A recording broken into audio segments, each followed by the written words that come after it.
Well, Prime Minister Benjamin Netanyahu has released a statement on X, and he says, with the approval of the first phase of the plan, all our hostages will be brought home. This is a diplomatic success and a national and moral victory for the state of Israel. From the beginning, I made it clear we will not rest until all our hostages return and all our goals are achieved. Through steadfast resolve, powerful military action and the great efforts of our great friend and ally, President Trump, we've reached this critical turning point. I thank President Trump for his leadership, his partnership and his unwavering commitment to the safety of Israel and the freedom of our hostages. Well, Hamas officials have also released a statement. It says the Islamic resistance movement announces the conclusion of an agreement to end the war on Gaza, ensure the withdrawal of the occupation, allow the entry of aid and facilitate prisoner exchange. We call on President Trump, the states guaranteeing the agreement and all Arab, Islamic and international parties to hold the occupation government accountable to fully implement the agreement and prevent any evasion or delay in executing its commitment. Let's bring in Omar Baddar. He's a political analyst and a former deputy director of the Arab American Institute. He joins us live from Washington, D.C. Omar, so how cautious should we be that this is only the first phase of a very complicated deal and there's a long road ahead of us here, isn't there? Certainly, it's a desperately needed ceasefire to, 2 years of an absolutely brutal and sadistic genocide that has been imposed on Gaza, that has destroyed Gaza, that has broken countless records in terms of the numbers of children who have been killed and dismembered, the number of journalists who have been killed, and the number of medics and UN workers, and the list just goes on and on and on. But it is really important to remember that this is only an agreement on phase one. This is an exchange of captives. This is stopping the large-scale killing that is going on in Gaza and allowing some more humanitarian aid in. But there's no telling whether there's going to be a resumption of this genocide, whether Netanyahu, as he has done many times before, his record is lengthy in terms of breaking ceasefires and finding a reason to go back to the killing. He's done it in Gaza many times. He's currently doing it in Lebanon as we speak, where there's an ongoing one-sided war against Lebanon in violation of the ceasefire reached there. And then there's the question of, after Israel spent 2 years destroying Gaza as part of an ethnic cleansing effort to make it so that there's nothing for Palestinians to return to, is Israel actually going to allow Gaza to be rebuilt? That's a very big question. I think it is infinitely more likely that Netanyahu is going to be trying everything he possibly can to leave Gaza in ruin so that life is simply not possible for Palestinians in Gaza as part of encouraging more and more people to leave to achieve his ethnic cleansing effort and what he described at some point as thinning the population in Gaza down to a minimum. Those are still big unanswered questions about the future. But in the meantime, certainly it's a welcomed relief from the killing that Gaza's people finally get a moment to breathe. Yeah, Omar, so what do you think then this deal means for the people of Gaza? I mean, as you've been telling us, they've suffered death and destruction on an industrial scale under the genocidal violence for 2 years, just over 2 years.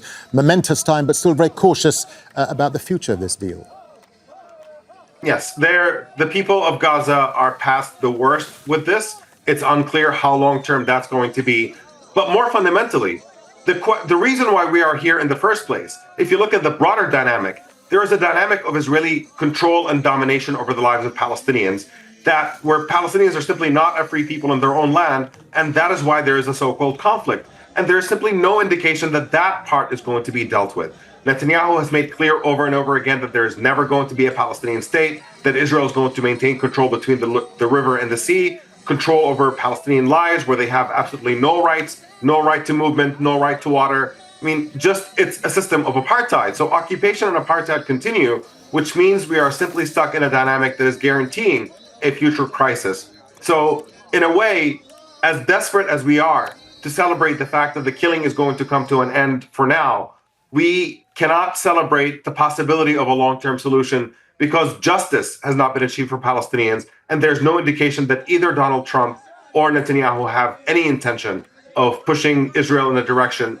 where it recognizes Palestinians as equal human beings, validates their humanity and respects their rights. And as long as we don't get there, I'm afraid that we're going to be stuck in a very ugly dynamic for a very, very long time. So let's just touch quickly on the future of the Palestinian state. I mean, the UN Secretary General released a statement. He said the deal should recognize the right to self-determination of the Palestinian people and lead to a two-state solution. But I mean, how far away from that, realistically though, Omar, are we now? The so-called two-state solution is nowhere in sight. I mean, we've seen pretty significant diplomatic moves recognizing a Palestinian state internationally. There's almost an international consensus in recognition of Palestine.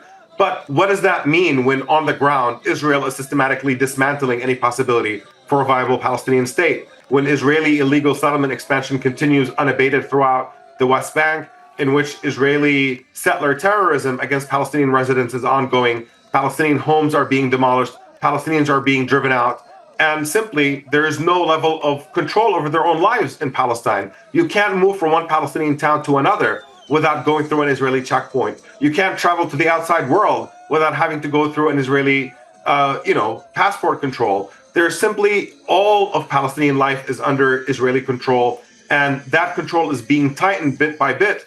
And Netanyahu is making clear that the more international recognition there's going to be, the tighter Israel is going to hold on to the Palestinian territories. So what you actually need is meaningful consequences on Israel. What you need is the real diplomatic and military and economic isolation of Israel to force it to alter its behavior. And until that happens, we are not going to see Israel change its behavior, which means we're not going to see a prospect for Palestinian self-determination to be respected. And to this point, we have not seen meaningful actions against Israel. We've only seen symbolic ones.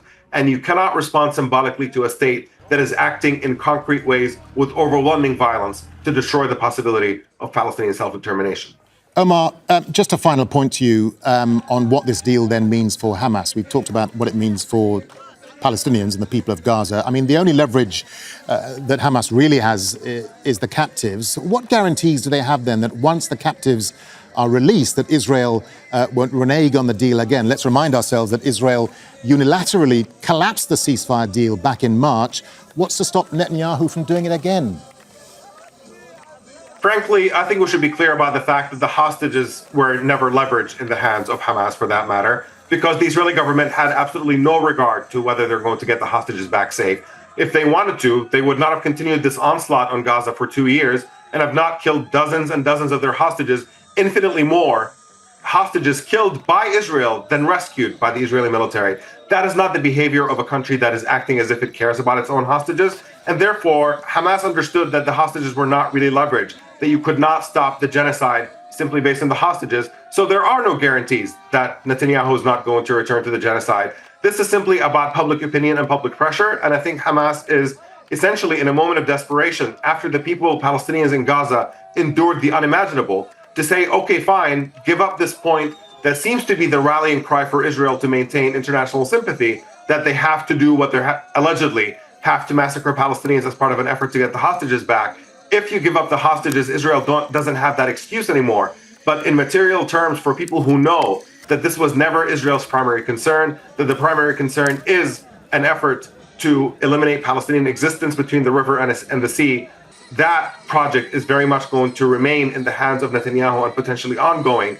And it's only a matter of time before Netanyahu finds a way to go back to it in one form or another. Frankly, it's not going to stop. It is ongoing in the West Bank and may very well continue in Gaza. But it is simply taking an argument away, taking an excuse away that allows Israel to do this with some level of impunity in the hopes that the international community is going to live up to its responsibility in this moment, to live up to the weight of the atrocity that we're witnessing, and to finally say enough is enough and put an end to Israel's rogue behavior. Omar Baddar, really good to get your thoughts and your analysis here. Omar Baddar, political analyst there and former deputy director of the Arab American Institute. Thank you. Thank you. Don't miss out. Get the full picture. Subscribe to Al Jazeera for reliable news and expert insights. Like, share, stay ahead.